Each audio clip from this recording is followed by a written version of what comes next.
If you think that framing is not that interesting, wait till you hear that this record-breaking young phenom from New Jersey is 38 years old.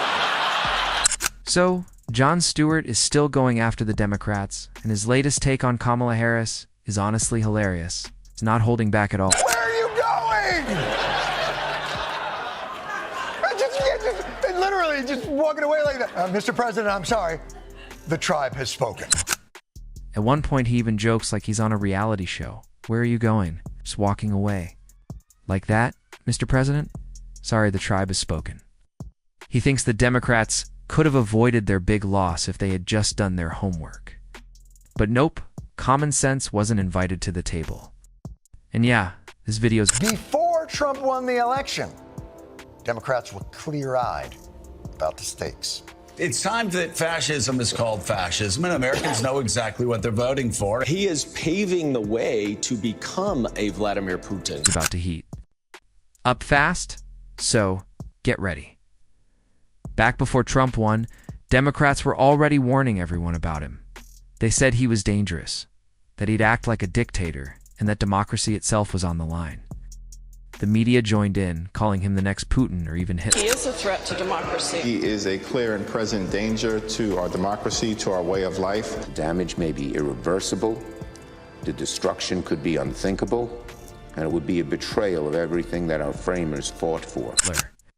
They said if he became president, it would destroy everything America stands for. You couldn't escape the headlines. The message was clear. Electing Trump would be a disaster. News anchors were panicking, celebrities were speaking out, and political experts said the country would never recover. But then Trump got elected, and the world didn't end.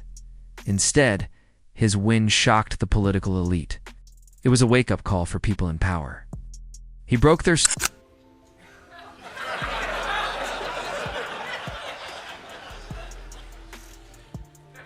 You're not even going to look up? You're not even going to... You know, a little eye contact, a little inflection could drive the danger thing. You give it a little urgency. Storyline exposed the media's bias and gave a voice to people who felt ignored for years.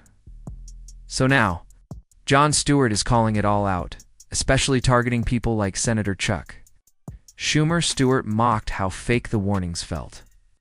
He said Schumer couldn't even look up or make eye contact while talking about how dangerous Trump is. Stewart joked that if something's truly that serious, maybe try sounding like you actually mean it. It's the kind of thing liars do. They avoid eye contact when they know they're not telling the truth. That's what Stewart was really pointing at. We're proud of the fact that we've defeated more House Republican incumbents than they've defeated House Democratic incumbents. We did flip 3 House seats from Republican to Democrat and gained back almost all of those that we had lost in 2022. Not just the bad predictions, but how disconnected and phony the whole performance felt. When someone keeps lying, their body language usually gives it away even if their words sound polished. That's what happened with the Democrats. They spent so much time trying to make Trump look like the worst possible option, but it totally backfired. The American people weren't falling for the fear anymore. And Jon Stewart? He didn't hold back. He kept calling them out, joke after joke. Breaking down their failures with sharp honesty, he pointed out their double standards, mocked the way they kept messing up, and reminded everyone that fancy speeches don't fix real problems. One clip showed Democrats bragging about how they had beaten more Republican House members than Republicans had beaten them. They also mentioned flipping 3 seats and almost getting back all the seats. They lost in 2022, but Jon Stewart wasn't buying it. He sarcastically pointed out how much work the word almost was doing in that sentence. It almost is doing a lot of work here, making fun of how they were trying to spin bad results into good news. Once it was clear Trump had actually won, the Democrats started to panic. They rushed to come up with a plan. That plan leaned hard on Kamala Harris, but it didn't work. She just wasn't popular enough, and her missteps only made things worse. So, the Democrats had to switch tactics again, with no major wins to brag about. They began celebrating the smallest victories, treating small wins like they were major breakthroughs.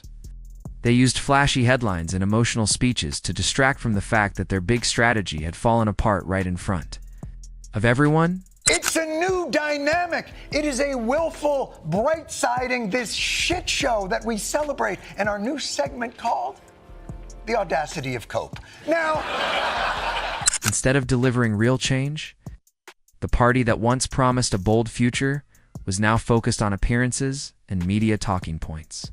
And it didn't fool anyone. Representative Dan Goldman's statement about almost gaining back all lost seats was especially laughable. Stewart roasted him for it. Could tell he found it ridiculous how hard they were trying to turn bad news into something positive right now. It's hard not to feel a little sorry for the Democrats and the far-left voices trying to stay hopeful. They were so sure their anti-Trump message would work that they didn't even consider what would happen if it didn't. But it did fail in. Now they're scrambling to explain it. It's throwing out This freshman class alone, and I'm going to stop for cheers for each one of these because they're remarkable. We have our first trans member of Congress.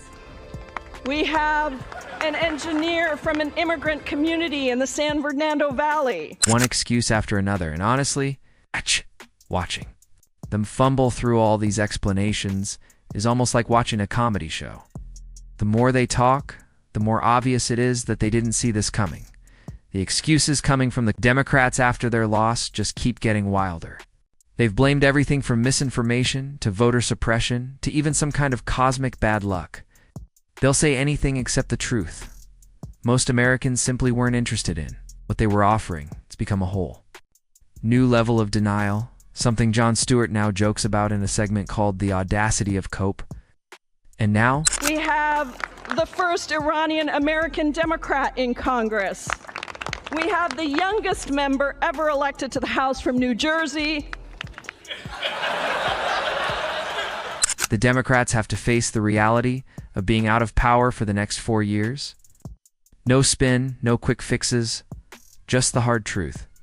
What makes it worse is that they don't seem to have a solid plan to win voters back.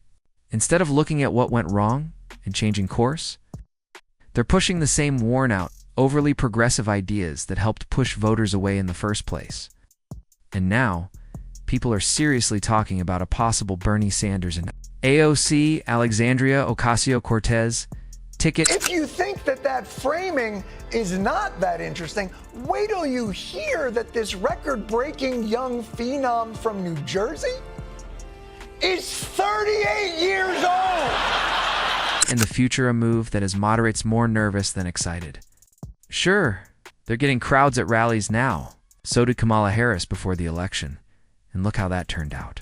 Excitement at rallies doesn't win elections. Real leadership does.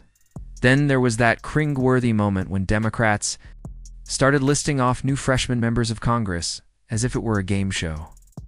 "Let's stop for cheers," the speaker said, trying to hype up each announcement. First trans member of Congress. An engineer from an immigrant community.